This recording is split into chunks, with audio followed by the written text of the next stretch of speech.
Hello FlossTube, my name is Leann and I am leann.stitches here on YouTube and on Instagram. You can also find me as Forbidden Fiber Co. on Instagram and on Facebook. Today is Monday, August 18th, I think, and this is my 50th FlossTube. I didn't realize that until just now. I even wrote it in my notes. I'm doing good. It's a Monday, what can I say? It's only been a week since my last video. When I did a Christmas in July, very belated Christmas in July update. But it's been 3 weeks since my last regular FlossTube, where I show you everything. There's not much going on around here. It's hot, very, very hot. I think our heat index today is 110, and I'm ready. We've had a very hot summer and I'm ready for it to be over. Let's see, the kids are back in school, so we've got that crazy going on. Yeah, that's really about it. All the same old, same old. You're probably not here for that, so why don't we go straight to the stitching? I have a lot of stitching to show you. I've worked on 1, 2, 7, like 10 projects over the last few weeks, and I have one knitting project to show you. I read 19 books, but don't worry, I am not going to talk about anywhere near all of them. I think I picked out like 4 or 5.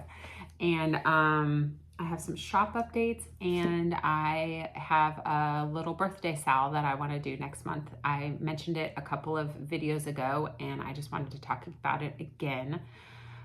So yeah, that's kind of what's in store for you. So like I said, let's get straight to the stitching because apparently I have a lot to talk about.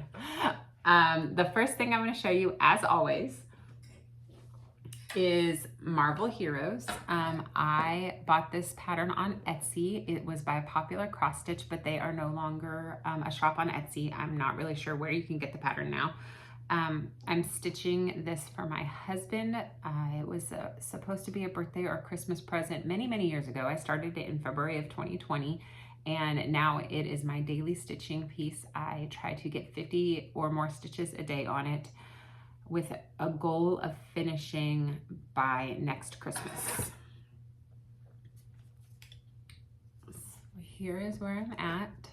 I am using Stitch and Mommy's typewriter method, where I pick symbols in a 10 by 10 block, top to bottom, left to right, and then I am taking it across the row, but I'm doing basically a 10 by 20 block because I'm doing 2 rows at a time, which I got the idea from Max Color Stitcher. And then I kind of just stitch out the thread wherever it goes. And if I can finish it, I finish it, as you can see, and like down here with the green on She-Hulk, or I just put it away. So I did a total of 1,055 stitches on this. I did have quite a few non-stitchy days in the last few weeks. Reasons, tired. I've been working a lot and a lot of weekend hours. So sometimes that just means I don't stitch. That's probably why I finished 19 books.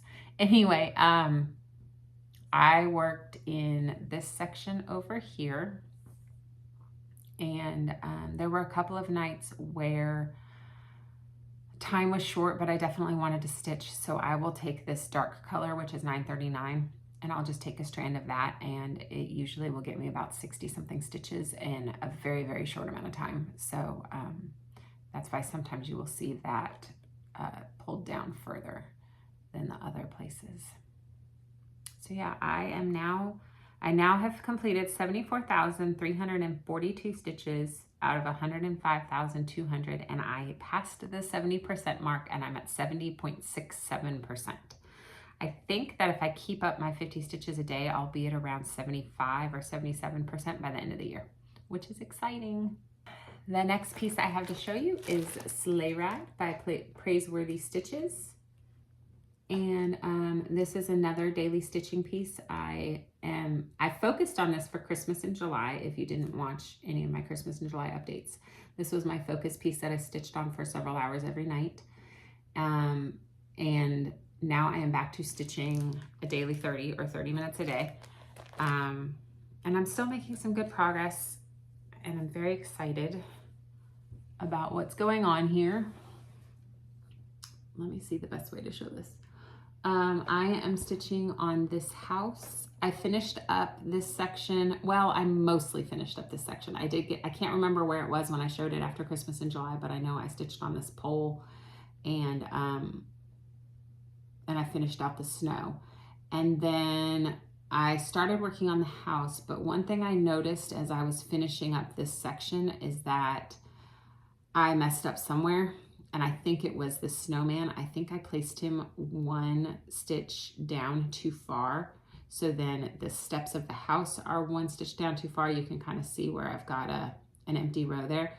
So I think what I'm gonna have to do is I'm gonna have to move the steps up, and I'm gonna have to move the snowman up. And now where I'm torn on the snowman is that technically he's a different color than the rest of the white stitching. The white stitching is DMC white, and then the snowman is, I converted all of the flosses into Forbidden Fiber Co. flosses that I have in my stash. And so technically I'm stitching him with Vanilla Blossom, but you can't really tell. I can tell mostly in where I stitched him back and forth before I went and fill in. And so you can kind of tell, I don't know if you can tell on your screen, but you can kind of tell where my rows ended or began. And he gets back stitched. So anyway, I'm kind of torn on whether or not I should frog him completely and restitch him and then stitch this little shadow and then all the white snow around him again, or if I should just move up his head and kind of fudge the bottom. And obviously I would still frog and restitch the shadow. But yeah, I'm torn on that. I don't know. What do you think? Would you frog it and completely restitch it so it's right, which is what my OCD is telling me to do? Or would you fudge it and just kind of move his head and the scarf up a little bit and just outline him where he's supposed to be outlined? Anyway, so I'm framing out the house right now, and then I'm going to make up my mind because I have to fix him somehow before I go back in, and I'm going to fill all these gaps in between the gray with satin stitches. And I've been looking forward to doing that since I started this. That's pretty much why I bought this pattern and started it. And I'm stitching this along with Memphis Sarah E. Whoa, I almost called her Memphis Sarah Z. I don't think that's her name. Anyway, I'm stitching it with Memphis Sarah E. and Zan from Crazy Band Lady Stitches. And there are several others who joined in. I think we're calling it the Sleigh Ride Style 2025. I'm not sure. But yeah, that's pretty much why I bought it, was to stitch this house. So it's been a lot of fun to stitch it. And it's kind of sad that I'm back to 30 minutes a day when I finally get to the house that I want to stitch, and I can't just focus on it and stitch it. I mean, I can, but I have so many other things to stitch. I'm stitching this 1/1 full cross on a, not 1/1, 1/2 on a 36 count Silent Night by Forbidden Fiber Co. And like I said, I converted the most of the Fancy Flosses to Forbidden Fiber Co. The ones that I didn't are like the house and all the satin stitches that I'm going to be doing. I did not convert those. Those are in the original Fancy Flosses. So after I stitch on those two projects every night, I then spin my seasonal wheel. And right now that Christmas in July is over, I'm back to stitching on my summer projects. And I stitched on 7 of them in the last, well, today's August 18th. So in the last 17 days, because I haven't done any stitching today, I stitched on, what did I just say? 7 of them. I think that's a total of 10 days. So that tells you that I've had 7 non-stitchy days. It's usually Wednesdays, Fridays, and Saturdays, and sometimes Sundays. Like yesterday, I didn't stitch anything. So those tend to be my non-stitchy days. Wednesdays, because I go to church and I get back late, and by the time I get the kids to bed, it's usually pretty late. And then Fridays and Saturdays, I've been working. Like I've been working till 8 p.m. on Friday nights, we're open, and then Saturday I've been working 10 to 4. And then I have to come home and make dinner, and I just usually am too tired to stitch. So the first project I have to show you is the Farms of Hawk Run Hollow by Carriage House Samplings. This is my second Hawk Run Hollow piece, and I really want to stitch them all if I can somehow swing it. I think I did the math, and Halloween at Hawk Run Hollow took me 4 years, and so there are 10 patterns, and if each one takes me 4 years, let's see, I started Hawk Run Hollow on the year I turned 40, so I'll be stitching till I'm 80. That's good, right? It's retirement plans, right? Anyway, here is where I'm at on the Farms of Hawk Run Hollow. I'm stitching at 1/2 on a 40 count fabric unknown. It'll be in my description because I know I have it written down. I just can't think of it off the top of my head right now. And I don't think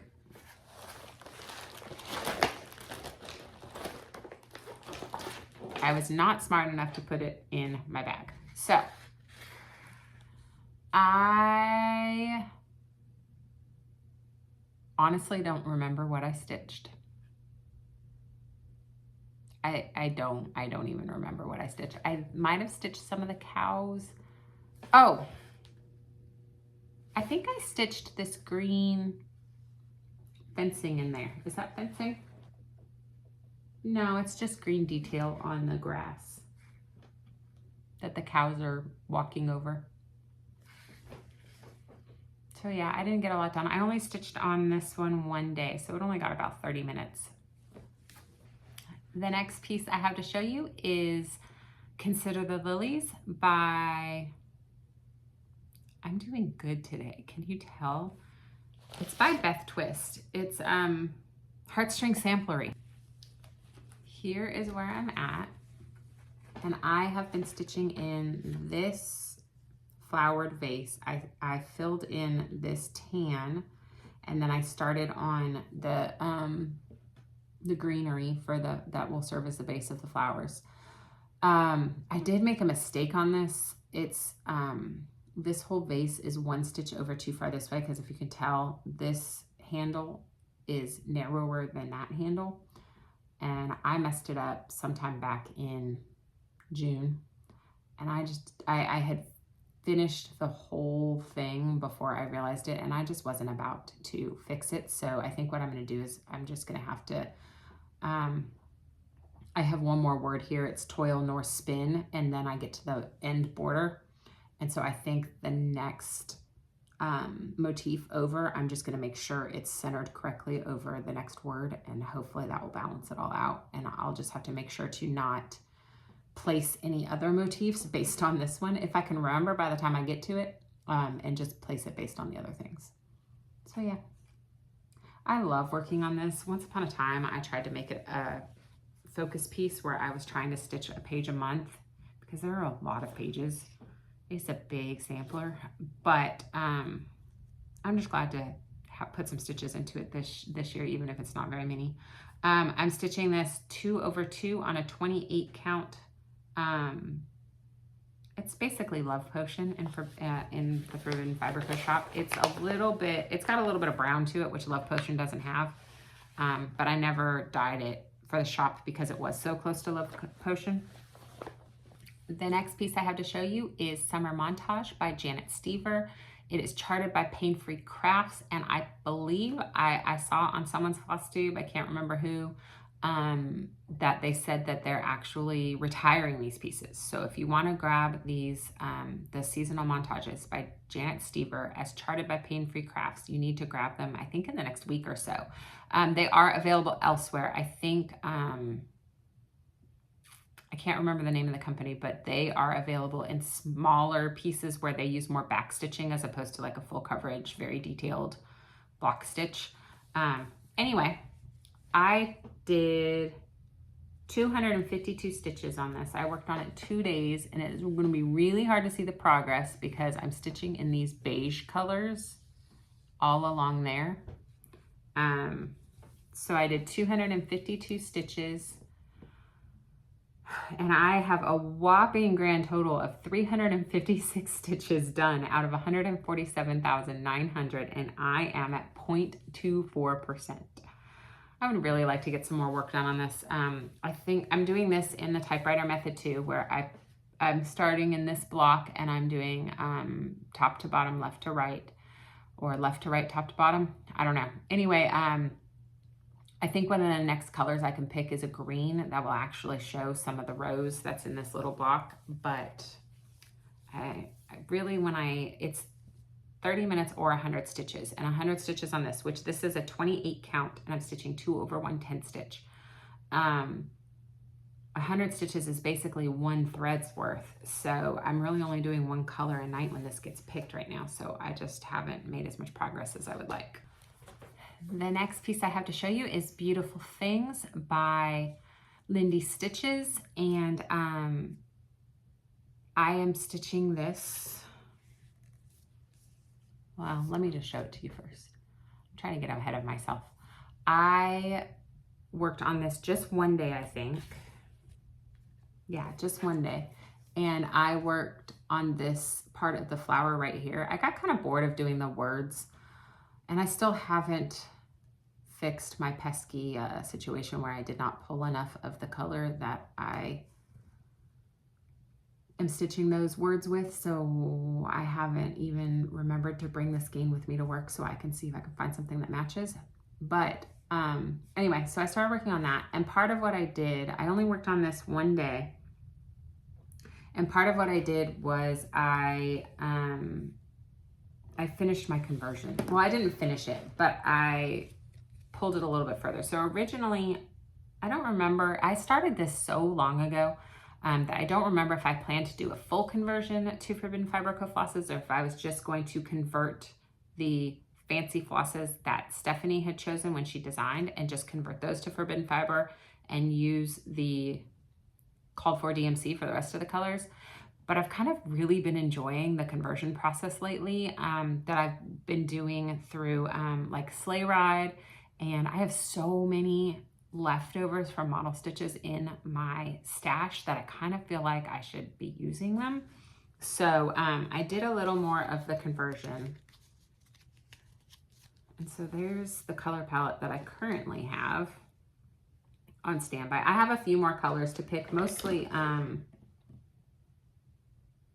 think some more browns and maybe some pinks I still have to choose. But yeah, so that's where I'm sitting at with the conversion. And I'm stitching this 2/2.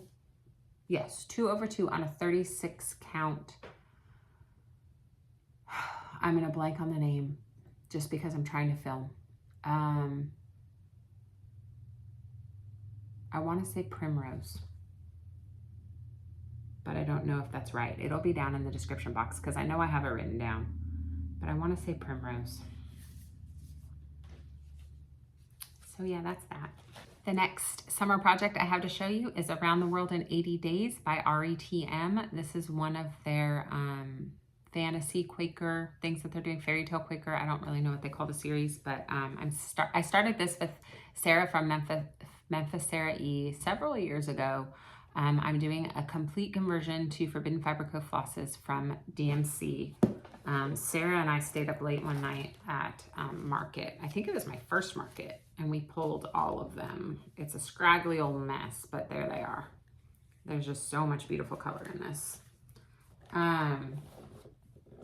And I worked 2 days on this.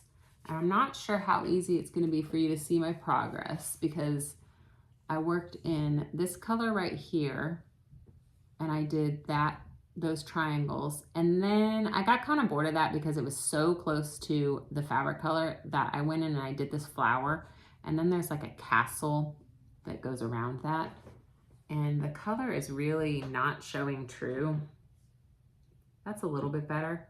This is 28 count Lullaby by Forbidden Fiber Co. It's Lugana, and I'm stitching 1/1. So yeah, there's that. The next summer project I have is the let me get this name right, Old English Walled Rose Garden by Chatelaine. I started this a couple of years ago with, you guessed it, Sarah from Memphis Sarah E. We started it to work on, to try to do Chatelaine Wednesdays. And it didn't last very long because, like I said, I just don't usually get a lot of stitching time on Wednesdays.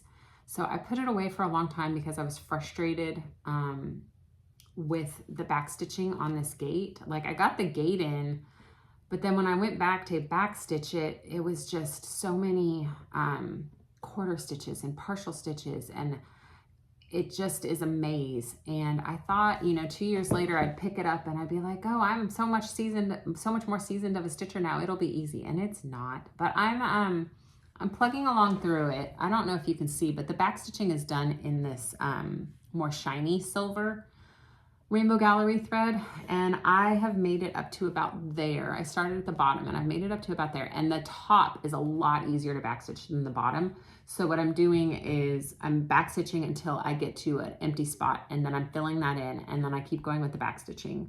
And this time I got to there and I was leaving that block empty because it's a road stitch, and typically I save specialty stitches and beading until last because of my Q stamp, but this time I went ahead and went for it. And so on the one day that I worked on this chatelaine, I put in these road stitches. I did a lot of back stitching, and then I put in these road stitches, and then I did a little more back stitching after that. But now that I did those ones, I kind of want to go and do a ton of specialty stitches and put all those road stitches in, because there are a ton of them all in that area. But I'm trying to be good and finish my back stitching. Part of what's so hard about working on this is that the instructions were never fully completed. It was a class, from what I can tell based on what I've read in the instructions, is that it was a class, and so like basically what you get are the class materials, and the chart, number one, you can't, I think in general, you can't read a chatelaine chart that's printed. It's just because they do it all on one page and it's too tiny. So I have to load it onto my Kindle. And since I don't have an iPad or a regular tablet, I just have a Kindle. I don't have like a PDF reader to read it in. So I read it in the Kindle app, and it's just a mess. And then on top of that, I always have to re-find my bearings on what I'm doing. And I bought all the floss from European Cross Stitch. They specialize in kitting up chatelaines, and they come in these floss bags, floss away bags, and I really hate them. I'm constantly sorting through, trying to find the color I want, and I just feel like it's really bulky. And so this time I started, anytime I used a color, I pulled it out and I just stuck it on the floss ring. And I think that will make it a little bit easier for me, and I can organize them by company, and hopefully it'll just make it a little bit easier. It's just every time I stitch on it, I feel like, you know, when I'm only stitching 30 minutes a day, I feel like I spend half that time just trying to get my bearings again. And so maybe next year I might want to make this more of a focus piece, so I can put in however many days on it, so that I don't have to waste so much time every time when I'm only stitching on it one day, if that makes sense. I feel like I just rambled a whole lot. Anyway, I'm stitching this 2 over 2 using all of the called for fancy flosses and sparkly flosses and beads and all of the things. And it's a 28 count Lugana in the color Waterfall from Forbidden Fiber. The last summer project I have to show you is This Is the Day by Plum Street Samplers. I am 100% in love with the color palette on this brick house, and so that is where I have focused all of my stitching so far. I have converted all of the Classic Colorworks and Weeks Dye Works into Forbidden Fiber Co. floss, and I'm now trying to make the decision if I want to convert all the other colors too. But since I'm focusing on the house, I've mostly just done the bricks and the outlining of the house that uses the fancy floss that I've already picked out, kind of kicking the can down the road a little bit. Kicking the bucket, jeez. Doing good. There's where I'm at. That is the right way. So I had to pick out a top row. So I have all this, I guess it'd be the mortar of the bricks. I had a top row up there, but I had only put 2 stitches in between instead of 3 stitches, so I had to pick that out. And then I took this color, this symbol, which is redwood, and I just did 1 strand and put redwood all throughout as far as I could for what I had already had outlined. And then these are the only 2 fancy floss colors in the bricks, so that's kind of where the decision comes on if I want to convert the rest of the colors so I can keep filling in the bricks, because I got kind of bored of just outlining. So I'm not really sure what I'll do next time this is called, but I guess we'll find out when the time comes. I'm stitching this 1/2 on a 40 count. I think this is waterfall also. Okay, so after my 30 minutes or 100 stitches on my seasonal projects, then I have 2 different focus wheels. One is full coverage and one is non-full coverage. But my non-full coverage wheel also contains a couple of full coverage pieces because they are ones that I really want to finish. 3 of the projects on the wheel, on the focus wheel, non-full coverage focus wheel, are presents for my kids. They are full coverage, but I really want to finish them, so I figured having them on both wheels would give them double the time. And then I also have a very small full coverage project that I just want to get finished because I've been stitching on it for a while. So I alternate between spinning those wheels, and then I stitch 3 days on whatever project gets spun. And typically I end up with 2 to 3 hours a night just on that one project. Although things have been busy lately, so I've ended up with more like 1.5 hours because I haven't been stitching, even starting stitching till after dinner. So sometimes I don't even get started on my focus piece until 8 or 8:30, and I really only stay awake till like 10. So especially now that school started and I have to get up earlier. The first full coverage focus piece that I spun was Realm of Enchantment, Mini Realm of Enchantment by Ann Stokes. I have the one that was charted by Heaven and Earth Designs. It has since been retired because they retired all of Ann Stokes' designs. I don't know if it's being charted anywhere else, though I do know that there are other companies charting Ann Stokes' designs now. So it's a possibility that if it's not up now, it will be in the future. So here's where I'm at. I cropped this. I'm stitching starting in the bottom left-hand corner, and then I've cropped this side over here into a square. It's almost exactly a square, just because I didn't want to stitch. There's a big dark tree on the far right-hand side, and I just, since it's a gift, I really just want to get it done. And for my daughter, she's 12 now, almost 13, and I kind of feel like a fairy riding a unicorn is not going to be something that she's going to want after too much longer. So I cropped it, and yeah. So I worked on this for 3 days, and I was kind of floundering in my strategy with this piece, and I finally decided that I'm just going to do color completion by per page. So I finished, there's like a row of partial pages down here, and so I finished that partial page a while ago, and so I'm working on this page, and I think, I don't remember honestly where the page line is now, but I started at the top of the page and I'm working my way down. So I have a feeling that the top of the page is somewhere in here, maybe even up here, and I'm working my way down. I don't know. I'll try to remember better the next time.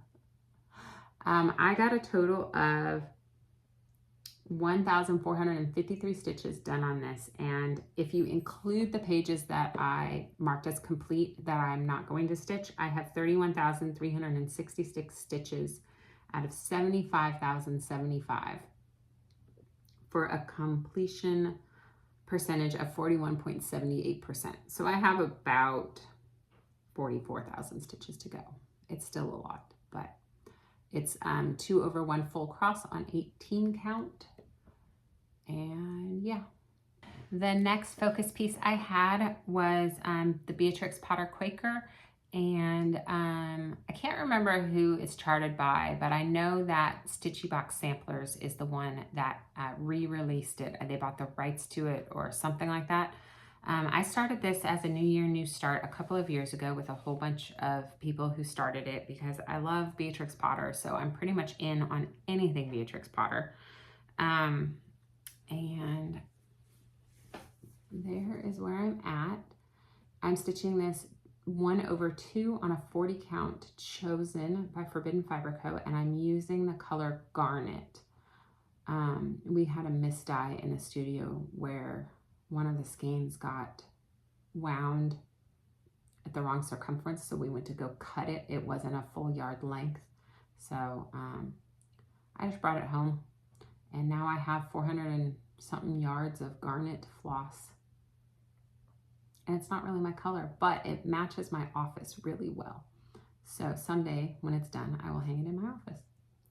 I stitched only 793 stitches on this, which is kind of sad really because it's a monochromatic piece, so I should be able to get a lot of stitching done.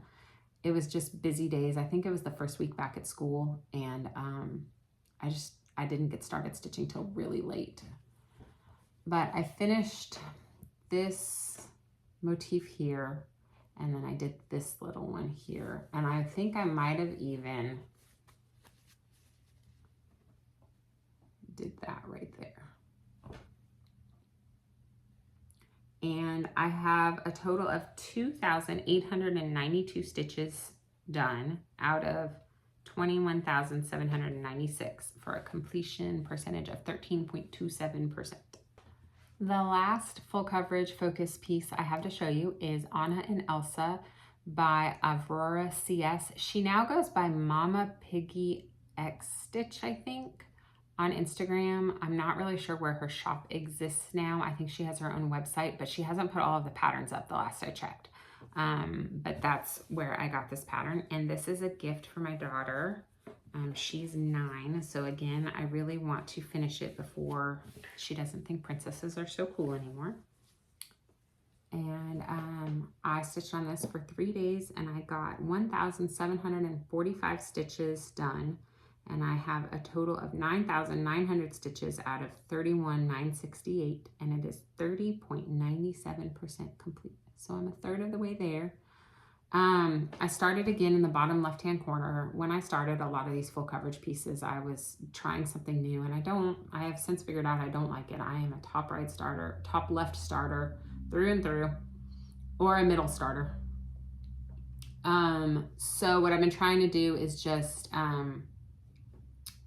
kind of a modified typewriter method where instead of going top to bottom, I'm going bottom to top, just so I can move up essentially. I thought about taking this border and stitching it all the way up, but then I was terrified that I would make a counting error and that I would stitch the top half, and by the time I got down here, I would have miscounted and have an extra row or not enough rows.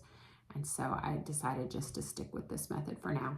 And I mostly stitched in this blue section, and I am now extraordinarily tired of stitching blue, and I was more than ready to put it away. I also stitched the white of these snowballs, and if I had gone much further, I probably would have started in on some of the black outlining, but I kind of want to get a little further up before I do that. I'd really like, because this is Anna's face, and so I'd really like to get her face done before I go outline again, because I think it would be fun to outline that and have her done.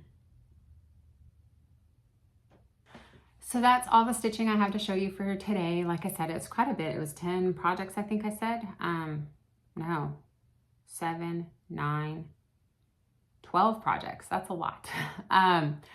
So I thought I'd jump ahead before I get into knitting and books. I thought I would talk about my birthday sale that I want to do. My birthday is September 5th, and I'm going to be starting Autumn Bookshop. And of course, I did not write down the name of the shop that it's in. I want to say it's in Pink Lily Patterns. I'll put it across the screen, and I'll put a picture of the piece that I'm going to start. I want to invite you to start or work on something that is bookish. And I'm going to do, I know hashtags don't really work anymore, but I can't get out of the habit. So I'm going to do hashtag bookish birthday Sal if you want to join in. And I started thinking about all of the bookish patterns that I have in my stash, or not even in my stash. I haven't even gone to my stash yet. These are just projects that I already have started. And I have, if you include the Autumn Bookshop and Tea and Books, which technically I have UFO'd for the time being because someone else recharted it. And so I'm now debating on if I want to buy the new chart or if I just want to stitch it without a background. I don't know. But so that's currently in the UFO pile. But if you count those two, I have 8 patterns or 8 projects on the go that are bookish. And then I started thinking about all of the patterns that I have designed that are based on books that I have in the Forbidden Fiber Co shop. and I made it up to 27, and that's not counting when I have more than one pattern. Like I have a whole Bridgerton series that includes like 3 or 4 patterns to date. I had originally intended to do all 8. I'm not so sure I'm going to do that anymore, but there are 3 Outlander patterns that are, I mean, technically you could say are inspired by the TV show, but it's also a book. And I didn't personally design those ones. Kelly designed those, and some of these are like that, but that's a lot of patterns. So then I started thinking we should stitch the entire month of September based on books, not just my birthday, but I don't know. What do you think? I was thinking about like story time September or something like that. I haven't really come up with the best idea, but I also thought it might be fun to do like a FlossTube extra where I go through all of my book-based patterns in our projects. And I'm not sure if I'm quite ready to dig through my stash to see how many more I have. But I could go through the ones that I've designed and stuff like that. Let me know if you think you'd be interested in that, because I thought it might be kind of fun, because I'm kind of obsessed with books, in case you didn't know. Yeah. I pulled my 2024 Advent Shawl project back out. I'm trying to finish it up so I can get the pattern written up, and I want to put it up for free in my shop. And I actually have another pattern that I did in 2023 based on our Christmas Carol Advent box. And so here's the shawl that I'm working on. And it's a little bit misshapen right now because it really needs to be blocked, because I have an I-cord edge that really needs a good tug. And then it's basically, I'm knitting it on the bias. So like that. And I do that just by increasing 1. So I do the 3 stitches of the I-cord edging, and then I increase 1, and then I knit across. And then before I slip the last 3 stitches to make up the other side of the I-cord binding, I decrease. And then I have a combination of an eyelet pattern right there. And then I did 2 stockinette stripes with a little eyelet row in between.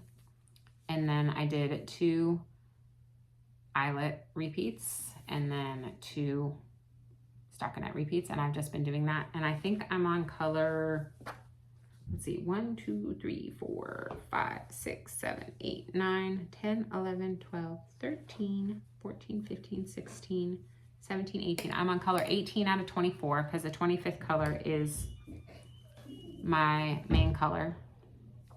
And that's what I'm using in between all of the stripes. So yeah, I've got quite a few more stripes left to go. Let's see, what did I say? I'm on 18 out of 24. I finished 18. I'm about to start 19. So I've got 5 more stripes to go. I'm going to try really hard to finish that up in the next couple of weeks, and get the pattern done and edited and tech edited and all that. And I'm going to, like I said, I want to offer it for free in the shop because I think it would be fun for anyone buying an advent calendar this year. So that's that. My kids just got home from school. If you've heard the door slam, my mother-in-law picks them up from school every day. I'm very lucky that she does that for me. Okay, books. Like I said, I read 19 books, and I am trying to condense my book talk because I've already been filming for 46 minutes, which probably means I have about 40 minutes of film time already, and that's a lot. So yeah, let's just go through very briefly some of the books, because I read a lot of series and I don't feel like I need to go through each book in every series that I read. So first off, I finished the Throne of Glass series. I finished listening to Kingdom of Ash and I enjoyed it. I feel like in the span of 7 books, the story completely morphed from the beginning to the end, like just a completely different story. It's insane. And not only because, you know, she started writing this, Sarah J. Maas is the author. She started writing this when she was a teenager. She wrote, I think, the first 2 books when she was a teenager. So it was very much more young adult oriented. And then you can see as both Sarah J. Maas and the main character matured throughout the story. so I just feel like it ended in a completely different place. And that's not to say I didn't like it, because I did. I actually liked the later books more than I liked the earlier books. I felt like the writing was a lot stronger. I would definitely read it again because I listened to it mostly this time, and I'd really like to read it with my eyeballs because I feel like you process information differently, and I know that I pick so much more up when I read as opposed to when I listen. So yeah, I would say it's definitely worth a read. I do like the Court of Thorns and Roses series better, though. I don't know if I'm going to get flack for that, but that's my opinion.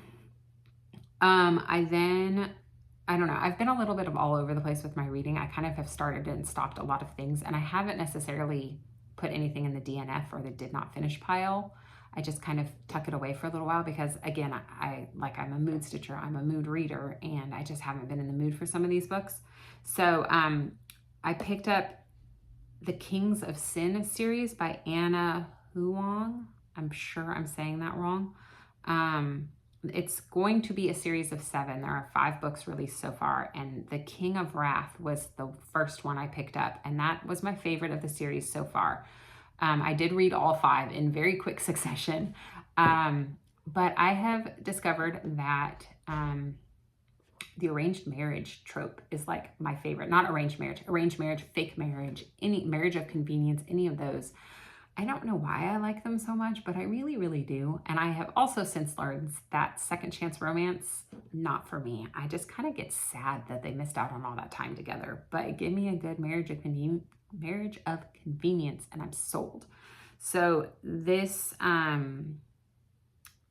book basically is like a billionaire romance, like secret society type of thing. And the first book, King of Wrath, was about... and I'm going to blank on their names because I've read so many books in between. He is a billionaire. She is the daughter of, he's very old money in Boston, and she is new money Boston, and her parents are desperately trying to lend old money, credit, credence, whatever, reputation to their name so that they feel like they can finally get respect. And the dad blackmails the dude into marrying the daughter. And so she moves into his New York apartment, and eventually they fall in love and live happily ever after, yada, yada, yada. And then the rest of the series follows his friends, essentially, her friends. And yeah, and there's a secret, like a little secret club that's not like a secret society, but a very exclusive club, and a lot of things take place there. And it's very much... there's always a little element of crime or suspense involved in it, and I kind of like those too. So, yes. And then the next book series I read was The Folk of the Air by Holly Black. I read the first one, The Cruel Prince, for my Novel Notions book club that we run through the shop, and then I had to finish the trilogy out. So The Cruel Prince is about a girl and her twin sister and their older sister. The older sister is Fae. The 2 twin sisters are human, and the older sister's dad comes to the human world and murders their parents because the mom had run away with a human and left him taking their daughter, if I said that all in a way that makes sense. And they were living secretly in the human world. Well, he didn't like that much, so he came and he murdered them, and he took all 3 girls back to the Fae world. So these 2 human girls grew up, were raised in the Fae world, which is very cruel. Not cruel, but it's very fake, and it like... they grew up in the court, so, you know, the king's court or whatever, and it's just all very politicky. And yeah, I'm not going to say too much more than that because I don't want to give it away, but I really, really enjoyed it. And I did a combination of listening and reading, and I would probably read it again and read the whole thing through again for the same reason as the Throne of Glass series. The next book I read was Night's Fall by Kristen Ashley. Kristen Ashley is one of my favorite authors. I really like her older stuff a whole lot better than I like her newer stuff. Her newer stuff is really hit or miss for me. And Night's Fall is a fantasy book, and her fantasy, again, is very hit or miss for me. I really love her older fantasy series. It's the Ghosts and Reincarnation series, One of my favorite books that she's written is in that series.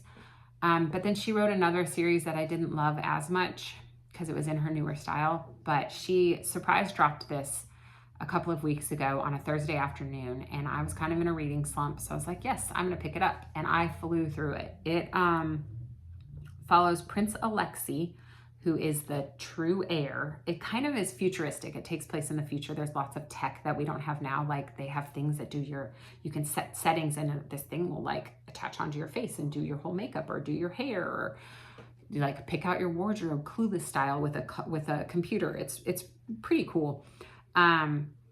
Anyway, he owns a club, and this woman, Laura, they are shifters, by the way. There's lots of different type of magical beings, and they are both shifters.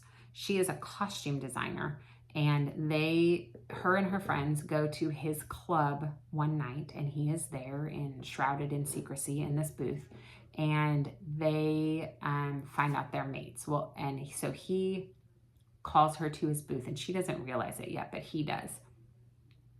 And so it's more, again, almost like one of those arranged marriage tropes, because they find out they're mates before they even know each other. What happens is their shifter beings, their beasts, are the ones who are mates, and it causes them to be mates as well. And it's just, the world building was pretty good, and it's unlike anything I've read before. That doesn't mean it's unlike anything else that's out there, but I really enjoyed it. There's a whole plot to keep them apart, a plot to destroy the kingdom. So again, there's that whole crime suspense element to it that I really enjoyed. So take that for what it is. And then I needed a little palette cleanser, and I always use cheesy romance as my palette cleanser. So I read Alternate Endings by Ali Rosen, and it was not as cheesy as I expected because it was a little bit sad too, but that's, kind of how the best romance books are. So it follows B, who is in the process of getting a divorce.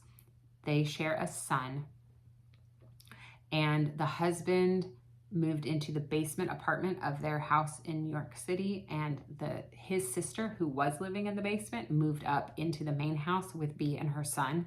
And B has a job that she's had for 10 years, and all of a sudden the owner of the company gets divorced and decides she's moving back to Ireland. So B finds herself having to go back and forth from Ireland twice a month, which causes strife in the custody arrangements and stuff like that. And then she gets to Ireland on her first trip and finds out that the new CTO, or Chief Technology Officer, is her ex-boyfriend from high school. That completely broke her heart. And so she has to deal with all of that, and they end up getting together. And so this is a second chance romance, which I just told you I don't really love, but I really liked this one. I thought it was done really well. So, yes. That was Alternate Endings by Ali Rosen. And then the last book I'm going to tell you about is another series that I just started a few days ago, and I just finished book 3 literally before I turned on the camera. And the first book is called Fragile Sanctuary, and the series is called Sparrow Falls. And I did not write down the author because I am not that smart. But it takes place in a small town in Oregon, and it centers around this family of guys and girls who part of them were born into the family, are blood siblings, and then the other half of them were adopted into the family because they had bad home lives, or like the first girl in Fragile Sanctuary, her entire family died in a house fire, and she survived. She got out her window and climbed down the drain pipe, basically. And then because her parents both died, she was put into the system, and her best friend's mom brought her in, and that kind of started their whole adoptive foster family situation. And so it's just about each of them finding love, and they're very broken people. And yeah, and there's a lot of similarity between the 3 books. Like a lot of the storylines are very repetitive because there's only, I guess, so many ways you can write these kind of broken people. But I've really been enjoying it. It's they're very sad in that you hate that these characters are hurting so much. At least you do if you're a character-driven person like me. But there's always a happy ending, and that's what I live for. And I've read 3 of them so far. There's 5 that have been released, and there's 1 more coming, I think, in October. So, yeah. that's the books that I was going to tell you about, and I think I did it in 10 minutes, so that's not terrible. Maybe 11 minutes. Not terrible. Okay, shop updates is my last thing. Last time I filmed, we were just about to release the Bramble collection, which is my fall collection for the year. I'm going to carry it in the shop probably through mid to late November. And it's centered around this woman I wrote a story about. It's not really a story because there's no plot. It's more of like a narrative about this woman who lives alone in the woods, and she gardens and forages and stitches and knits and spins her own wool and all of that stuff. And it's just very cozy cottagecore type feeling and aesthetic, and it's all deep, rich fall colors, which are my absolute favorite. And because I am in a fall mood, because it's 110-degree heat index out, I have kind of been on a fall binge with my dyeing lately. Oh, and the Bramble collection also includes 4 fabric colors. I'll put a picture of them up. And they are very fun fall colors. One of them, Tangled Thistle, is the purple one, and I think it would just be amazing for some Halloween stitching. And then there's also a free pattern in the shop called Wild Things. Yes, Wild Things, and I'll put that up there too. And it's just kind of mushroomy and cute. I don't know. I had fun designing it. It's a free pattern. So, and then I did the Ohana collection, which is based on inspired by Lilo and Stitch. It's just a little trio of yarn. I'll put that up there. Sorry, I got distracted by a spam text message telling me it's the Commonwealth of Virginia final enforcement, because I have a Virginia phone number. Anyway, the Ohana collection is just a trio of yarn, and I did it again. I really wanted to do more fall type palette, so I did kind of like a fall tropical palette, and I really love the way it came out. And then there's also a mystery kit that we are shipping September 5th, I believe, and it's the Ohana. Ohana means family, nobody gets left behind or forgotten. That's basically the quote on the pattern, and it's rainbowy and fun and beautiful, and I really love the way it came out. So there's your hint on what is in the mystery. And then the Autumn Court collection, we were just talking about Throne of Glass, and I'm doing this whole collection, or series of collections based on the Court of Thorns and Roses books. I've done winter, spring, summer, and now it's Autumn Court. And there's 5 colors in each yarn collection, and so I'll put a picture up there of the 5 colors. And then there's a mystery kit. So I've released the winter court pattern and the spring court pattern into the shop, and I'll release summer court pattern next month probably. But so you can kind of see the aesthetic of the patterns. They all have similar elements, just different color palettes and different quotes from the book. So that is in the shop on pre-order now. Ohana and Autumn Court are on pre-order for mystery kits, and the Bramble collection, like I said, is a free pattern and fabrics. And all of them obviously have yarn. Okay. I'm gonna get going now. Thank you for watching. If you have made it this far, drop me an autumn leaf in the comment section, because I am so ready for fall. I'm done with 100-degree weather. I don't know about you or where you live or what kind of weather you have. I'm over it. I'm ready for some sweaters. Anyway, also, if you made it this far, let me know if you think a little FlossTube extra with all my book patterns and projects would be fun, because I'm thinking about it. Anyway, I will talk to you later. Bye.